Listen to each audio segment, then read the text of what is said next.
guys, this is Luke and Todd from the Scoundrel's Cantina, and welcome to another episode of a Star Wars story. In this video, we'll be telling you the story of the rebel shock trooper Cara Dune, who is most notably seen in the Mandalorian TV series. This video is dedicated to the kind, loving and honest actress Gina Carano, who is also a badass mixed martial artist. As always, we're mixing the expanded universe and canon because we believe that there is no reason why most of it can't fit together, at least before the events of the Return of the Jedi. Todd, the other scoundrel, will be having the honor of narrating the story of Cara Dune, so let's begin.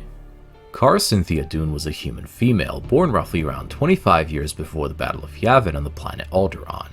Her early life is completely shrouded in mystery, although it is believed that during that time she would become skilled in hand-to-hand combat and was known for going off-world from time to time, most likely because of her job requirements. One of her inspirations was most likely a trooper from the Old Republic era called Jace Malcolm, who heroically fought against the Sith Empire over 3,000 years before the Battle of Yavin and successfully defended Alderaan. During most of her early life, the galaxy was ruled by the Emperor and his galactic empire, and Alderaan was responsible for being one of the founders of the Alliance to restore the Republic, aka the Rebel Alliance. In 0BBY, the plans for the Galactic Empire's planet-destroying superweapon called the Death Star would be stolen from the planet Scarif by the Rebel Alliance, specifically the team known as Rogue One. The plans would be conjoined with previously stolen data, which was acquired by notable names such as Kyle Katarn, Jan Ors, Ram Koda, X2 as well as Rihanna Saren, and was in the hands of Princess Leia Organa of Alderaan, who would be captured by the Empire shortly afterwards, but made sure the plans escaped with 2 droids. Not long after, Alderaan would be completely obliterated by the Death Star as an example to the galaxy of the Empire's might, where Cara Dune's entire family and everyone she cared about would be killed, although she was off-world at the time. Dune would then go on to join the Rebel Alliance, serving as a rebel shock trooper, as was seen by her tattoo on her arm.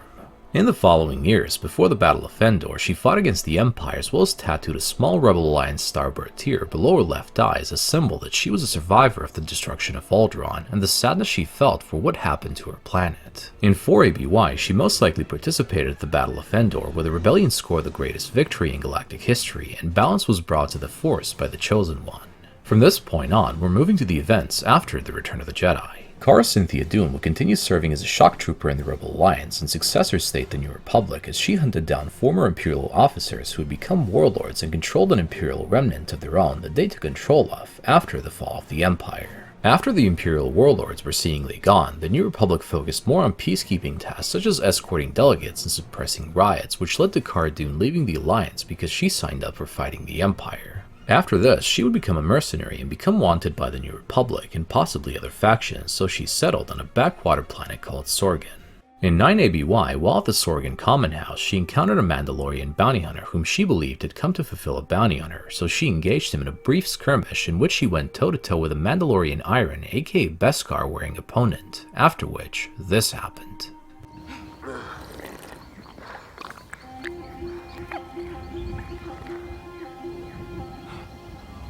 You want some soup? The two would get to know each other, and Cara found out that the Mandalorian wanted the same thing as her, which was to stay under the radar because he was hunted for stealing the bounty he was paid to retrieve, which was a Force-sensitive infant. She told him to leave Sorgan because she was here first. A few hours later, when the Mandalorian was convinced to defend the village from Klatooinian raiders, he would pay Cara to join him. When they reached the village, the child was left with the villagers, while Dune and the Mandalorian investigated the source of the attacks, finding out that it was done by an ATST walker, something neither of them were capable of taking down. They were unsuccessful in persuading the villagers to leave, so instead the farmers volunteered to learn how to fight, as well as make a plan to fight off the invaders when they came. When their plan was set into motion and the villagers were ready, Cara and Mando went to the raiders' encampment in order to provoke them and follow them with their modified ATST walker. When they arrived to the village, the Klatooinians attacked them from the forest, followed by the walker, while the villagers alongside Dune and Mando held them off, while at the same time provoking the ATST to come closer and fall into the trap that they've created. In the end, Cara Dune was responsible for the fall of the walker and the defeat of the raiders. A few peaceful weeks later, random bounty hunter found the Mandalorian's location, and as he was about to shoot the child with a sniper rifle, he was killed by Dune since she saw him coming. Because of this, Mando and the child would depart from the planet, and Cara went on back to her normal everyday life on Sorgan. A few weeks later, the Mandalorian would show up on Sorgan once again, asking for Cara's help to take down the Imperial remnant on the planet Navarro. I'm in.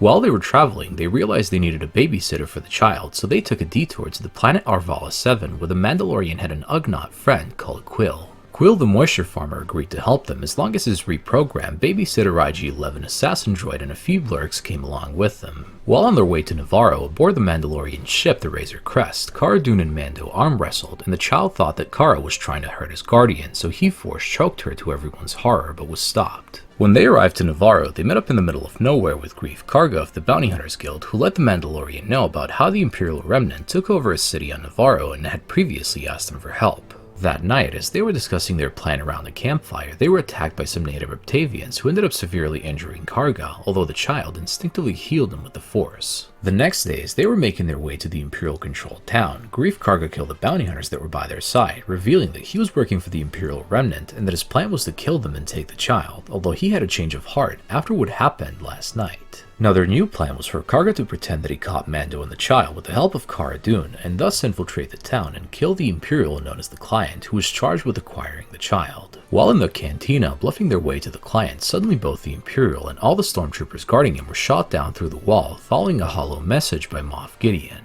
Outside of the cantina that they were in, an army of stormtroopers led by elite death troopers arrived and surrounded the building, after which the calculating Moff Gideon himself arrived in his Outland TIE Fighter. In the meantime, Quill would be killed and the child taken by scout troopers, although IG-11 would take care of them. Moff Gideon would directly lay down what he wanted, had his troops set up an E-Web cannon, and give Cara, Mando, and Karga by name until midnight to surrender. The trio would try to escape the cantina, but to no avail, until IG-11 arrived and a full battle broke out. As Mando, who was now revealed to be called Din Djarin, went into action against the stormtroopers, Cara Cynthia Dune would cover both him and Greef Karga with heavy blaster fire, that is until death troopers arrived to flank her, whom she also took out. When Din Djarin was wounded in an explosion, Cara Dune would get to him and pull him inside the cantina, as the others provided covering fire. As Mando was telling her and the others to leave him behind, they were interrupted by an incinerator trooper who burst in, and before the flames could swallow them, the child used the Force to deflect him at the trooper. After this, IG-11 made a way out to the sewers and healed Din Djarin after everyone had already left. When they met up underground, they attempted to find Din's Mandalorian covert, but only found a pile of helmets and the armorer who was melting them down for Beskar. She told them that the Empire killed most of them and directed them towards an underground lava channel that led to the lava flats of Navarro. While they were on their way out, the stormtroopers prepared a trap right outside the tunnel, so IG-11 decided to sacrifice himself to save the child and its companions, which allowed them to exit the sewers in one piece. As soon as they were out, Moff Gideon fired at them in his TIE Fighter, and in order for them to escape, Din Djarin put on his newly made jetpack and took out Gideon's TIE Fighter, although unbeknownst to him, the Moff survived. When it was all over, Din Djarin went on to find the child's species, while Cara Dune was offered by Karga a position as an enforcer of the Bounty Hunters Guild, and the team went their separate ways. In the following months, Cara Dune and Greef Karga worked on cleaning up the town instead of allowing it to fall into the hands of the Bounty Hunters Guild again. Dune became the town's marshal and kicked some scum and villainy ass wherever she could on their side of Navarro. Eventually, when Din Djarin came back in need of repairs for a ship, Cara and Greef would recruit him to help him get rid of an Imperial base in the far side of Navarro, and they would be helped by a Mithril who was already acquainted with Djarin. Together they would travel to the Imperial base on the far side of Navarro, where they would fight their way inside until they reached the laboratory, where they found out about the Imperial Remnant's midichlorian experiments with the child's blood, as well as that Moff Gideon was still alive. The experiments were somewhat similar to what the Dark Jedi Descents and Admiral Galak Fire's Imperial Remnant was up to by trying to artificially infuse their troopers with the Force. The four of them would start getting overrun by stormtroopers, but were able to fight their way to the hangar of the Imperial base, as well as compromise its reactor controls into self-destructing.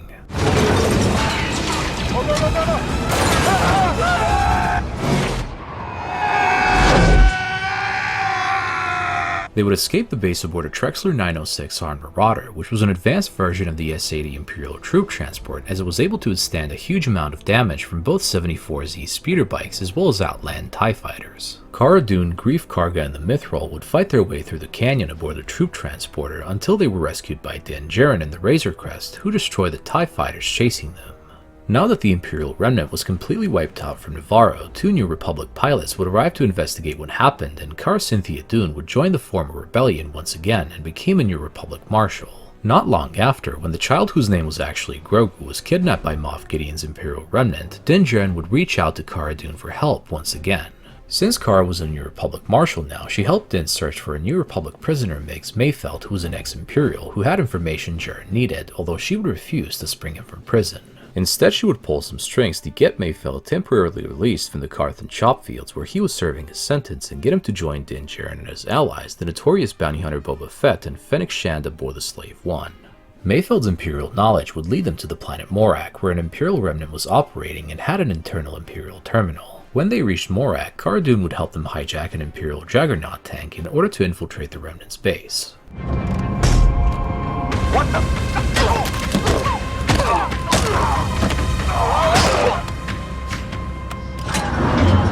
After this, she would watch Din Djarin and Mayfeld from a sniper position alongside Fennec Shand as they infiltrated the Imperial base and took what they came for. When a firefight ensued, Cara and Fennec would shoot down the stormtroopers with their sniper rifles, covering Djarin and Mayfeld as they escaped aboard the Slave One. While escaping, Mayfeld fired a cycle rifle at a Rhydonium tank and destroyed the entire base as Dune observed from afar. When it was time to take him back, she instead decided that Mayfeld died during the mission. You know, it's too bad Mayfeld didn't make it out alive back there. Yeah, too bad. Does that mean I can go? Huh? Because I will. With the coordinates of Moff Gideon's light cruiser in their possession, they set out to kidnap Dr. Pershing, Gideon's clone engineer, who was on his way there. When they boarded the Imperial shuttle, the pilot used Pershing as a hostage and goaded Cara Dune about her tear tattoo and the destruction of Alderaan, resulting in her shooting him straight in the face. After this, they would recruit the Mandalorians Bo-Katan, Kryze, and Koska Reeves to join them, as they wanted the Darksaber that was in Gideon's possession. They made a plan to board Gideon's light cruiser by pretending that the Imperial shuttle was under attack by the Slave One in order to make an emergency landing inside the light cruiser while Boba Fett distracted the Imperials and escaped. Suddenly out of the shuttle, Cara Dune alongside her companions blasted her way through the hangar area like a true badass, taking down every single stormtrooper that stood in her way. Eventually her blaster suddenly jammed, but she continued to fight nonetheless. This is how a badass like her solves her problems. Son of a mud scuffer. Are you sure you don't need any help? I think that did it. Excuse me. She then blasted her way towards the bridge of the ship, taking down everyone who crossed her until the bridge was theirs, although Gideon was nowhere to be found. Eventually Din Djarin arrived with Moff Gideon in custody and the Darksaber in his hands, as well as Grogu rescued. Shortly after, Moff Gideon's secret weapons followed, which were his 3rd generation Dark Trooper battle droids, which were nearly indestructible. They made their way to the bridge and slowly started going through the blast doors as Dune and her friends helplessly waited. X-Wing. One X-Wing? Great. We're saved.